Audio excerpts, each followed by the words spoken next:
스나이퍼 타겟팅 포드와 공중 구뷰 장치로 업그레이드된 FA-50 블락 10 등장.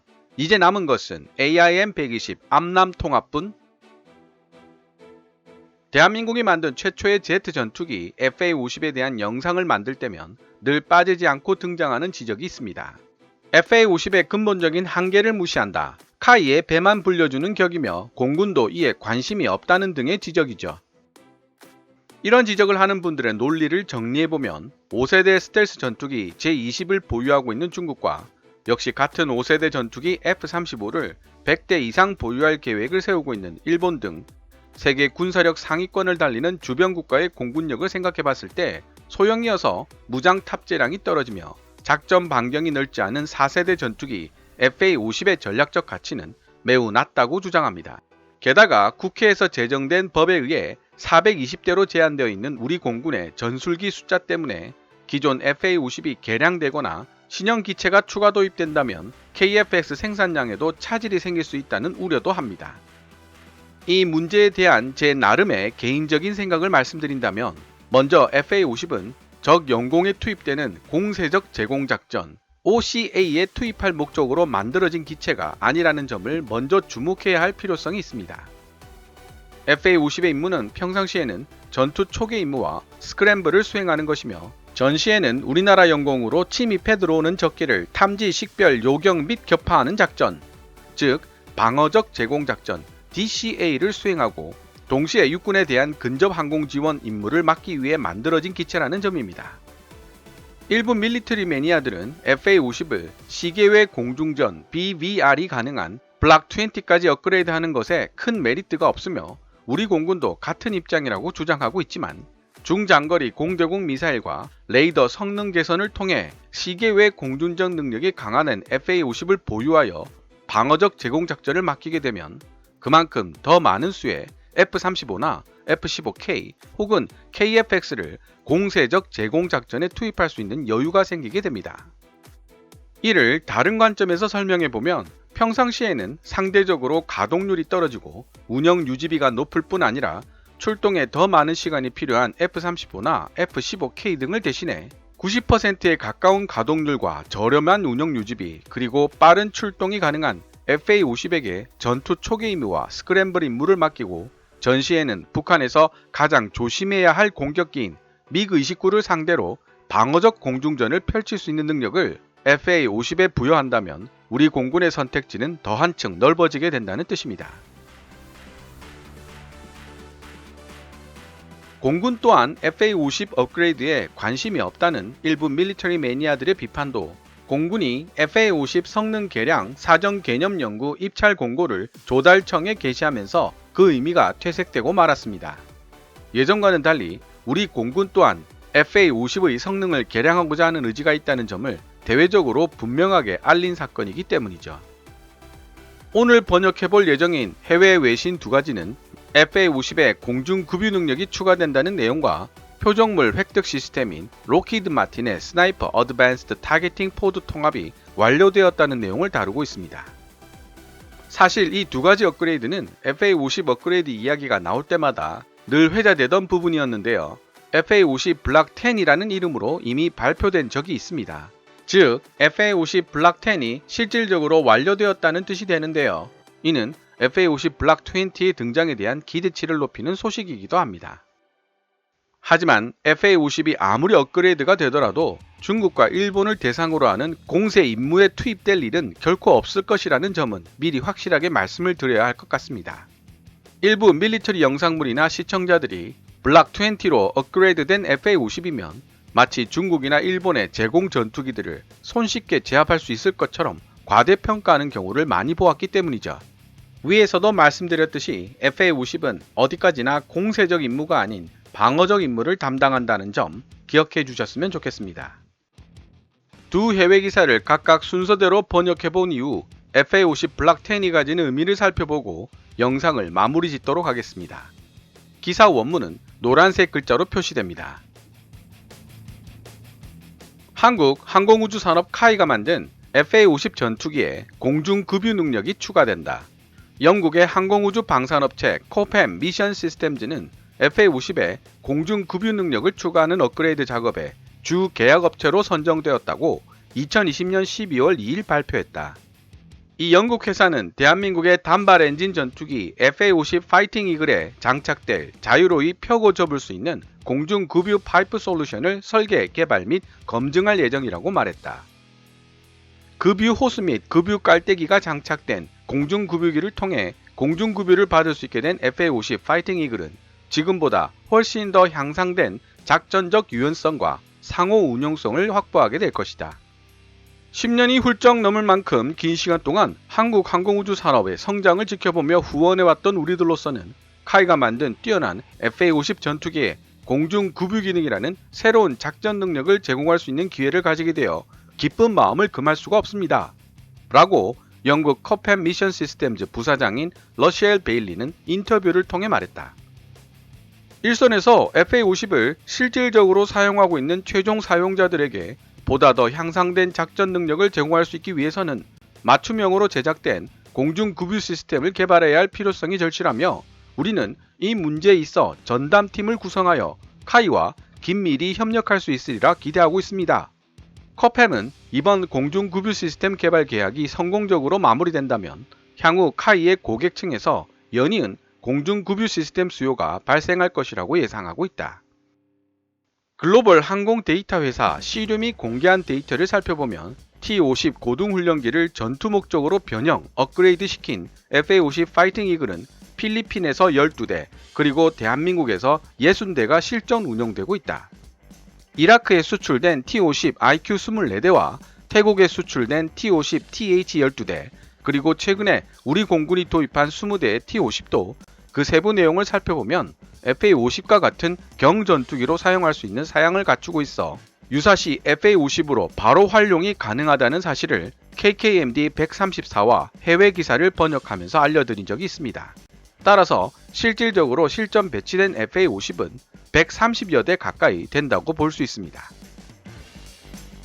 대한민국 공군은 에어버스 디펜스 앤 스페이스에서 제작한 다목적 공중 급유기 겸 수송기인 A330 MRTT 4대를 운용하고 있으며 날개 아래에 장착한 포드를 통해 급유 호스를 사용하는 프로브 앤 드로그 방식과 기체 가운데 위치한 막대기처럼 생긴 급유봉을 사용하는 플라잉 붐 방식을 모두 사용할 수 있다. 2020년 11월 캐나다 국제 테스트 파일럿 학교는 전술 훈련기 및 가상 적기 임무에 최적화된 기초로서 FA-50을 구매하는 내용의 양해 각서를 카이와 체결했다. 한국 항공우주 산업이 미국의 로키드 마틴과 함께 미 공군의 TX 훈련기 수주전에 참가했을 당시 공중 급유 기능을 요구하는 미 공군의 요구사항에 부응하기 위하여 T-50에 의해 조종석 뒷부분 기체 등 쪽에 급유봉이 삽입되는 붐 방식을 채택했던 적이 있었다.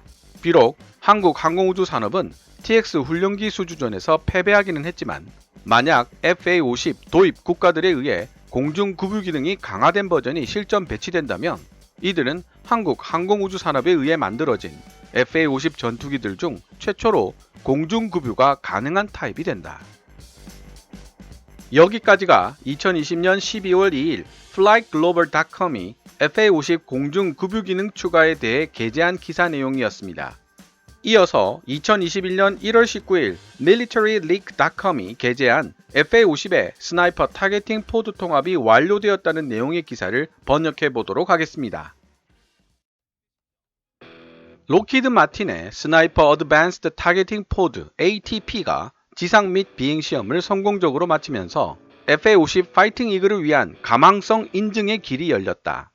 이 테스트에서 타겟팅 포드를 장착한 한국 항공우주산업 카이의 FA-50은 여러 종류의 장거리 유도 무기들을 지정된 목표물에 정확하게 타격시켰다. 가망 인증이란 일정한 범위의 수리 및 개조 작업이 끝난 이후 항공기의 변화된 구조, 강도, 성능이 비행하기에 적합한지를 검증하는 과정을 뜻합니다. 최초의 하드웨어 적합성 검사를 2019년 9월에 통과한 이후 스나이퍼 PVI (Pilot Vehicle Interface와 FA-50 기체와의 상호작용 평가 및 스나이퍼 포드 특유의 기능을 평가하는 것으로 테스트를 마무리 지었다. 여기서 PVI란 조종 시뮬레이터의 가상현실을 접목시킨 것으로 비행 상황 시 시야 확보에 대한 모든 상황을 점검할 수 있는 기술입니다. 예를 들어 조종실에 앉아 고개를 뒤로 돌리면 뒷날개가 보이고 옆 시야를 통해서는 편대 비행 모습을 볼 수 있으며 움직임에 따라 모든 시야를 실감나게 경험할 수 있는 기술입니다. 스나이퍼 어드밴스드 타겟팅 포드는 한국 항공우주산업 카이가 록히드 마틴과 손잡고 제작한 경량급 전투기 FA-50을 도입한 국가들에게 저렴하면서도 상호 운용이 가능한 타겟팅 포드 솔루션을 제공한다. 이번 통합 작업의 성공은 전 세계에 진출한 FA-50 플랫폼에 스나이퍼 타겟팅 포드가 통합될 수 있는 길을 열어주었습니다. 라고 록히드 마틴의 고정익 전투기 미사일 및 사격 통제 프로그램 책임자인 케넨 렐스는 말했다. 우리는 스나이퍼 ATP를 운용하여 그 성능을 강화시킬 수 있는 많은 전투기 플랫폼에 FA-50을 추가하게 된 것을 매우 자랑스럽게 생각합니다. 27개 이상의 국내외 고객들이 스나이퍼 ATP를 필요로 하고 있으며 이러한 고객들의 지속적인 수요는 스나이퍼 포드의 정밀성과 저렴한 가격 그리고 신뢰성을 유지할 수 있는 핵심 솔루션이 되고 있습니다. 한국 항공우주산업 카이가 밟아야 할 다음 단계는 스나이퍼 타겟팅 포드를 장착한 FA-50 전투기가 비행 및 작전 활동을 할 수 있도록 승인해주는 가망인증 COA를 취득하는 것이다. 가망인증을 받고 나면 한국 항공우주산업 카이는 고객의 요구사항에 따라 이미 운용 중인 기존의 FA-50을 업그레이드할 수 있을 뿐만 아니라 처음부터 이 새로운 기능을 갖추고 있는 신형 기체를 제작할 수도 있게 된다. 록히드 마틴과 한국 항공우주산업 카이는 FA-50을 실전 배치하고 있는 국가들과 협력할 준비를 이미 끝냈으며 가망 인증 기간을 통해 인증이 끝나는 대로 스나이퍼 ATP를 통합시킬 수 있기를 희망하고 있다. 스나이퍼 어드밴스드 타겟팅 포드는 목표물 정밀 타격을 위한 고해상도 이미지 제공이나 새로운 개념의 정보 수집, 감시 및 정찰 임무와 같은 강력한 기능을 제공한다. 스나이퍼 ATP는 미군이 사용 중인 고정익 전투기에 가장 널리 사용되고 있는 표적물 획득 시스템이며 여러 플랫폼에 걸쳐 미국의 많은 동맹국들이 선택하고 있는 표적물 획득 시스템이기도 하다. 스나이퍼 ATP는 아주 먼 거리에 있는 소형 전술 목표물이라도 탐지 및 식별할 수 있고 이를 자동으로 추적하여 레이저로 지정 표시하는 것도 가능하다. 뿐만 아니라 다수의 고정 및 이동 목표물에 대해 GPS 유도 무기와 레이저 유도 무기를 사용할 수 있도록 지원하기도 한다. 스나이퍼 ATP는 국방장관 성과 기반 병참상과 페리 정밀 타격상 등 많은 상을 수상한 바 있다. 스나이퍼 ATP는 F2, F15, F16, F18, A10, B1, B52, AV-AP 해리어, 유로파이터 타이푼 등 미 공군과 여러 다른 나라에서 사용되고 있는 플랫폼에서 상호 운용이 가능하다. 지금까지 2020년 12월 2일 flightglobal.com이 게재한 기사와 2021년 1월 19일 militaryleak.com이 게재한 기사 내용을 순서대로 번역해 보았습니다. 블락 10의 내용으로 설명되는 공중급유 기능과 스나이퍼 타겟팅 포드의 장착으로 FA-50은 이제 작전 반경과 임무 지속 시간에 대한 제한이 크다는 약점은 사라지게 되었습니다. 2021년 현재 대한민국 공군은 A330 MRTT 공중급유기 4대를 운용하고 있기 때문이죠. 비단 대한민국 공군뿐만 아니라 해외로 수출된 FA-50의 작전 능력에도 비약적인 향상을 가져올 수 있게 되었습니다. 물론 FA-50을 운용하고 있는 국가들 중에 공중급유기를 보유하고 있는 나라의 숫자는 아직 많지 않지만 전투 입문 훈련기 리드-인 파이트 겸 경전투기로서 사용될 수 있는 FA-50이기 때문에 파일럿들이 공중급유 훈련을 함께 할 수 있다는 점도 큰 장점으로 작용할 것으로 보입니다.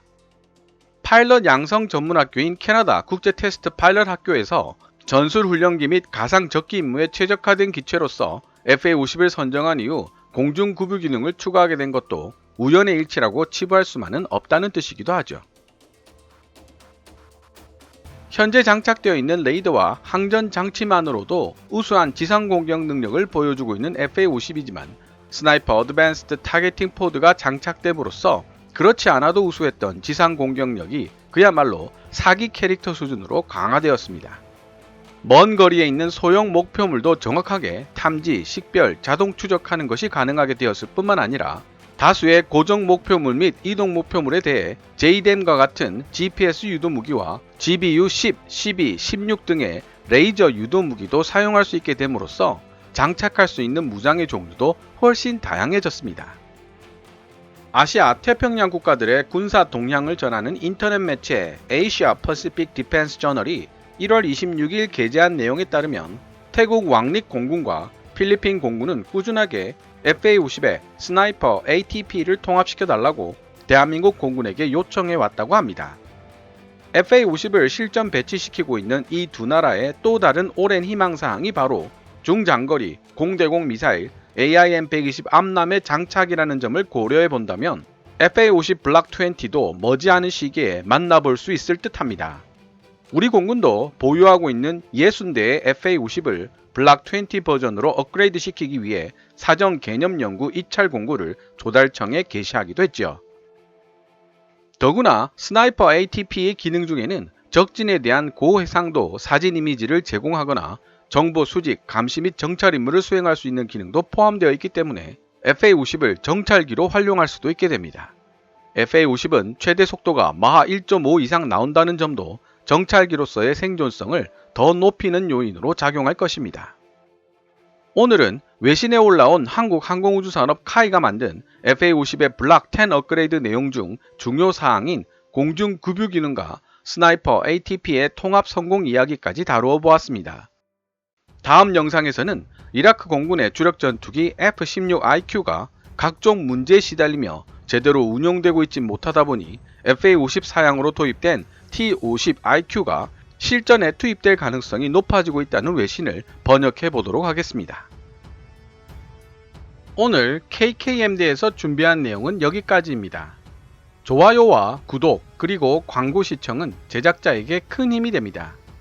KKMD 유료 커뮤니티 채널 멤버로 가입해 주시면 조금 더 빠른 영상 시청이 가능하고 영상 제작 후원도 하실 수 있습니다. 지금까지 시청해 주셔서 감사합니다. Kevin's Military Channel KKMD